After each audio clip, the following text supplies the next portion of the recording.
Just in case you wanted to know, no, it does not make you a bad parent if you want to know where your child is at night. No, it does not make you a bad parent if you want to have a say in your child's medical care. And no, it doesn't make you right-wing if you have a problem with your child at a young age getting a surgery to change their gender or treatment to change their gender without consultation from you. And I want to just reinforce that for you, unless you're going absolutely crazy because the media ecosystem and social media and Democratic politicians in Washington state want you to believe that you are a bad parent, that you're an abusive parent, that you're just simply right-wing if you care about your child enough to want to have a say in their lives. I posted an op-ed on Patreon and Locals last night. It is behind a paywall, right now at least. So if you want to read it, it's for subscribers on Patreon and Locals. I'll probably end up lifting the paywall on it here in a little bit. But it's a story I've been working on for some time because I've seen so many examples. And the headline is, "Parents are the last people Democrats should be pissing off." There's a growing army of voters who are not only fed up with government interference in their homes, but government ineptitude outside their homes. And it's this story I've been sort of slowly building upon, because there have been a lot of examples going back to the early stage of the pandemic of parents being like, party be damned, ideology be damned, like, hey, stop messing with my kid. Go back to school closures and parents packing school board meetings, being like, hey, we need our kids back in school. Or no, my child is not going to play their oboe in a little tent in music class because you think that'll stop the spread of COVID. And then I think of parents in Linwood, Washington, who realized an opioid treatment facility was going to open up just yards from a boys and girls club and just yards from where their kids play baseball and softball. And they're like, hey, no, you didn't even tell us about this. And they showed up and protested and went to meetings. And then you had parents in Tenino and Enumclaw who started pushing back against the placement of violent sexual predators in less than secure facilities in their neighborhoods, near school bus stops. And in Tenino, they pushed back successfully and stopped a facility from even opening. And we had parents and families in Seattle's Chinatown neighborhood who, again, were blindsided by the expansion of a homelessness complex in their neighborhood when they were already reeling from crime issues and just wanted a say in the damn thing. So I've seen all these examples of parents, and I really think it's something that's happening with more urgency and frequency, standing up for themselves and not waiting for the media, not waiting for politicians, and trying to take their households back. And what this op-ed is really kind of built around is Senate Bill 5599. We've talked about it on the show before. It's one of, I think, the most egregious proposals. It should be national news. And what Senate Bill 5599 would do, and by the way, it's passed in the Senate, it is racing toward a vote in the House, is it would amount to, in my opinion, government-sanctioned kidnapping of your kids. And it would say that if there's a child whose parents won't let them get protected health care, like gender-affirming care or reproductive care, that child can show up at a youth shelter, run away from home, show up at a youth shelter, and that youth shelter, if the child is there because their parents won't let them get protected health care, then that shelter is not going to call your parents and tell them where you are. Mortifying. I'm not a parent, but the mere thought of that is mortifying.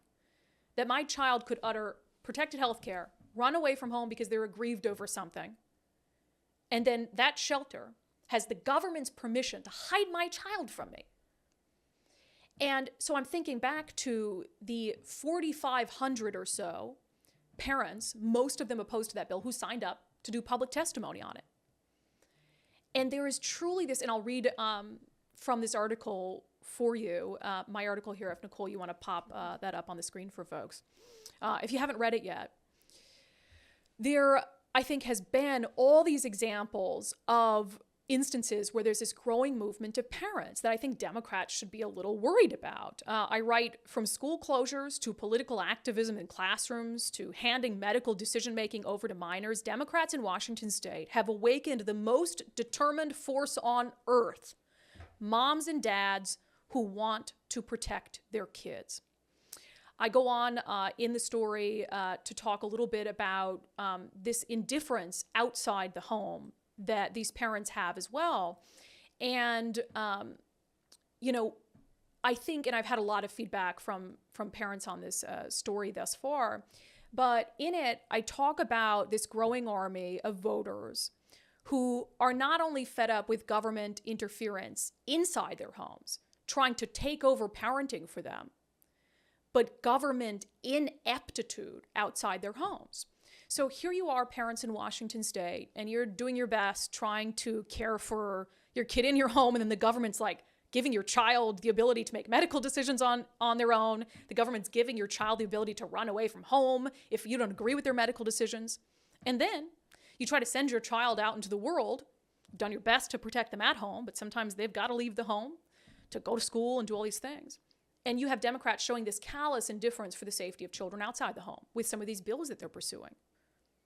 The pursuit bill, I'm reminded of the children who have been killed because police couldn't pursue a suspect. I'm reminded of the 2 young foster kids in Sunnyside who were killed when a DUI driver smashed headfirst into the car they were in. I'm reminded of 12-year-old Immaculate Goldade in Pierce County, walking home from a sleepover hand in hand with her friend Kathleen when they were hit by a landscaping truck driven by a that was stolen by a wanted criminal, killed Immaculate instantly, left 12-year-old Kathleen dying in a ditch next to the body of her best friend. So as a parent, what are you supposed to do? What are you supposed to think? That here you have the government intruding into your home and your ability to parent. And then when you do have to send your kid out into the world, you have a callous indifference for the safety of your child and the safety of your family. What a freaking terrifying time to be a parent. So I posted this op-ed, and then a subscriber, Andy, sent me an op-ed that was published in the New Yorker just a couple days before mine that I had not seen. But I want you, do we have a picture of these side by side, Nicole? Mm-hmm. The absolute difference in these 2 articles is astounding. And I know I'm always going to say, I believe I'm right, but I do believe in this instance that I'm right. But when you look at those articles side by side, again, the headline in mine, parents are the last people Democrats should be pissing off. An entire article focused on increased government interference in the household. This is the article that was published April 8th over in the New Yorker. Children are not property. The idea that underlies the right-wing campaign for parents' rights. You will not freaking believe. I got to read a couple portions of that article. So if we just look at the article from the New Yorker, it's built around this idea that kids aren't the property of their parents, and that parents, only right-wing parents, want this much of a say in their child's life, and they're doing it because they want to treat their kids like property. So the article in the New Yorker reads, because parents, and there again, she's talking about it from like this, what she thinks is a right-wing perspective. Because parents own their children, they can dispose of the child as they see fit. They can deny them evidence-based medical care. They can put a child to work. They can make sure a child is sheltered from the dangers of a serious education. Oh my God. When a child goes hungry, that's because a parent isn't caring for their property. And what a person does with their property is their right. That is genuinely how this writer thinks that parents who want to say in their child's lives think.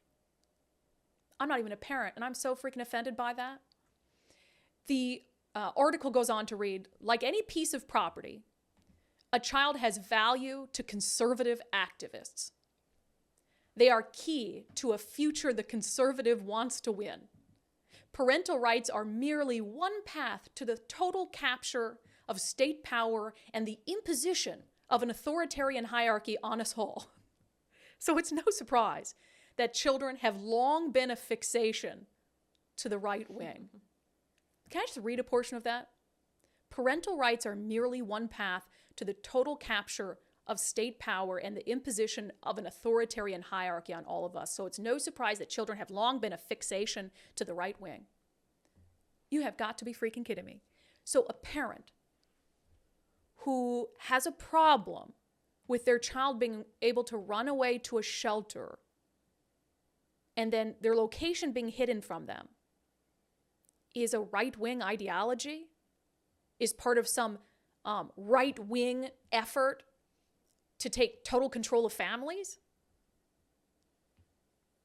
Are you kidding me? A parent who wants to have a say in what kind of life-changing medical care that their child is receiving is part of some right-wing fantasy to impose an authoritarian hierarchy on all of us? Isn't it possible that there are some really good parents out there who are doing their best to raise their kids and simply don't want the government interfering in their household, don't want the government giving their child rights that they don't think that their kid is old enough to handle quite yet? Genuinely. And this writer, Sarah Jones, who published this in the New Yorker, she kind of got, what do you call it on Twitter? Ratioed? Yeah, she got ratioed when there's like more comments than there are people who shared the article. And they quote tweeted the heck out of her, and rightfully so. And it's this old standby trick that the far left uses. Anything that they're doing that is blatantly unreasonable, unjustified, when there's pushback to it, what do? They attribute the pushback to the right wing. And they think that that's so scary. You know, on the issue of Senate Bill 5599, as I write about in my op-ed, what have they done to opposition to that? They've said that it is transphobic, that you can't be opposed to Senate Bill 5599 unless you are transphobe. And that scares parents. Like, there's a lot of parents who are just reasonable parents who are like, oh, I don't want to be labeled a transphobe. I guess I got to support 5599. Or if you're not a transphobe, then you are hopelessly right-wing. And that is how they fearmonger and gaslight into having a segment of the population back off and say, okay, well, I don't want to be labeled a transphobe, and because I don't think I am, and I'm not right-wing, and so I don't want to be labeled right-wing, and so I guess I can't push back against this at all. No, reject that. Push back. As a parent, you have every right in the world to want to have a say in your child's life. In fact, that's what makes you a good parent. You're not going to write your kid off and say, oh, let the government decide what you're going to do, who you're going to be. There is no good parent on the planet that's okay with that. And the idea that you have people like this columnist in the New Yorker, the idea that you have Democrats in Washington State who want you to believe that it's bad parenting, that it's abusive parenting, to want to have a say in your child's life is truly unbelievable.